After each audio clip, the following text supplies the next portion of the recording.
مع احمد مرتضى منصور عضو مجلس اداره نادي الزمالك. احمد مساء الخير. كابتن ميدو ازي حضرتك؟ اهلا بيك يا فندم.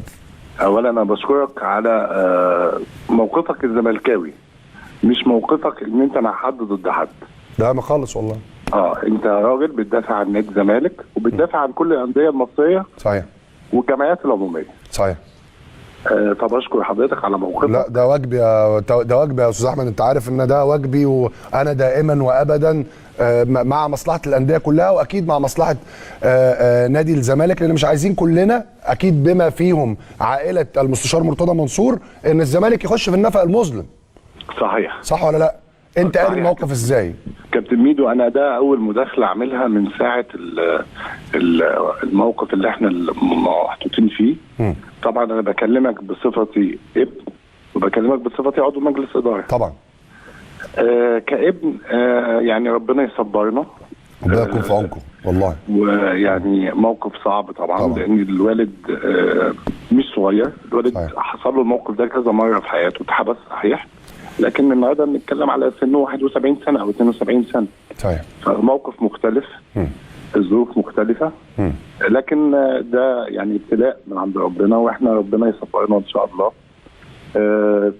يعني هو كان فعلا الضغط عنده عالي، لان هو عنده الضغط وعنده السكر، ف يعني كان 188 على 112. مش هتكلم في الكلام ده كتير، لكن خلينا طب ممكن معلش انا اسف يا احمد، قبل ما تخش للخطوه اللي جايه، انت اتكلمت الاول كابن قبل ما تتكلم كعضو مجلس اداره، فانا كابن برضو وكأب وكصديق ليكوا، عايز اسالك سؤال. اتفضل. انت النهارده بعد المواقف دي كلها يا احمد، ما بتجوش انت يعني والحاجه والسيده والدتك وامير واختك وكلكم بتقولوا لسياده المستشار مرتضى يا سياده المستشار يعني كفايه ان انت تاخد مخاطره على نفسك؟ كفايه، ما ينفعش نتكلم بشكل واضح. بشكل واضح. نادي الزمالك حياته. طبعا منصور دخل نادي الزمالك سنه 90 بحمد ربنا وتوفيقه في مجلس الاداره، هو الحاصل على اكثر من 70% من بطولات النادي في تاريخه. تمام. من سنه 90. تمام. هو رئيس نادي. انا شخصيا انا عضو مجلس اداره بقى لي 10 سنين من 2013. انا واخد اكثر من 17 بطوله في كره القدم بس. او 18 بطوله. تمام. فيعني اتحقق انجازات واتحقق نجاحات. هو بيحب النادي وبيحب اسعاد الناس. ما فيش نادي في مصر بيوفر اتوبيسات الجمهور، بيوفر دخول الجمهور، هو بيحب يسعد الناس.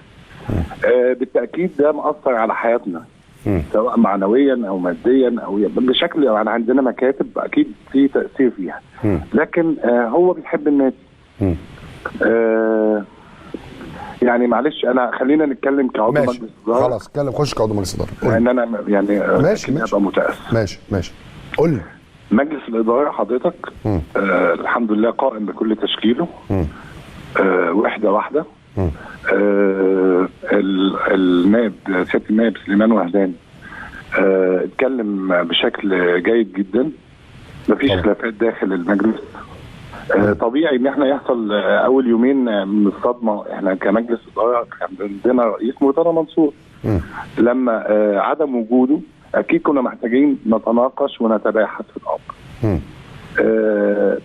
اختصاصات رئيس مجلس الاداره موجوده في اللائحه على سبيل التحديد.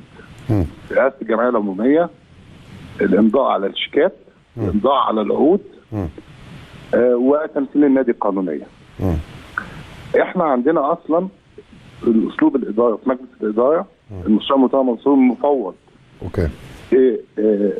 استاذ احمد دعبس عضو مجلس الاداره واستاذ خالد لطيف بصفته امين صندوق على الامضاء على الشيكات. يعني انتوا ما عندكوش اي مشاكل يا استاذ احمد في تسيير الامور؟ النادي ماشي ان شاء الله. الفلوس هنصرف المرتبات في وقتها. العقود بتاعت اللعيبه هنصرف. يعني العمل شغال بشكل جيد جدا. فريق الكوره بنوفر له كل المتطلبات. احنا اصلا في وقت يا كابتن ميدو محتاج يبان فعلا مين الزملكاوي الحقيقي. يمكن دي دعوه مني للي مع واللي مع ضد. سواء جمهور او اعضاء او كلنا لازم نبقى واحد. صحيح. المختلفين مع المستشار مرتضى منصور او المؤيدين ليه، احنا مطلوب مننا نتكاتف دلوقتي. نتكاتف عشان ما نهدش كيان كبير اسمه نادي الزمالك. كيان ضخم. حضرتك احنا عندنا دلوقتي كل الفرق الرياضيه دي احنا ملتزمين معاها بالعقود بتاعتها.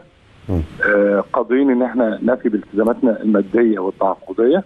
فانا مش عايز الناس تقلق. رئيس النادي الحمد لله هو في خلال يعني هو شهر، ففاضل تقريبا 26 يوم يعني ان شاء الله يكون متواجد معانا. لكن انا مش عايز الناس كفايه اشاعات. طلعوا اشاعات دلوقتي بقى بالفوتوشوب بيعملوا اخبار مضروبه، سواء مثلا ان انا دعيت للاعتذار او مش عارف ايه، بس باينه ان هي مضروبه احمد. باينه يعني ما احنا دلوقتي هيبان الزملكاوي الحقيقي. انا بشكر اعضاء الجمعيه العموميه، بشكر الجماهير. محتاجين نوحد الصف دلوقتي.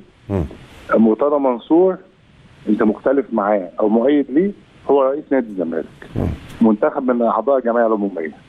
ده الوقت اللي يبان اللي ضد مرتضى قبل اللي مع المرتضى. اللي مع مرتضى طبيعي معاه، اللي ضد مرتضى لازم يستنى يشوف المحنه دي نعديها ويختلف معاه تاني. ما عندناش مشكله. وده الكلام والله يا احمد اللي انا قلته امبارح. يعني انا عجبني يا كابتن ميدو الاستاذ عبد الناصر الزيدان.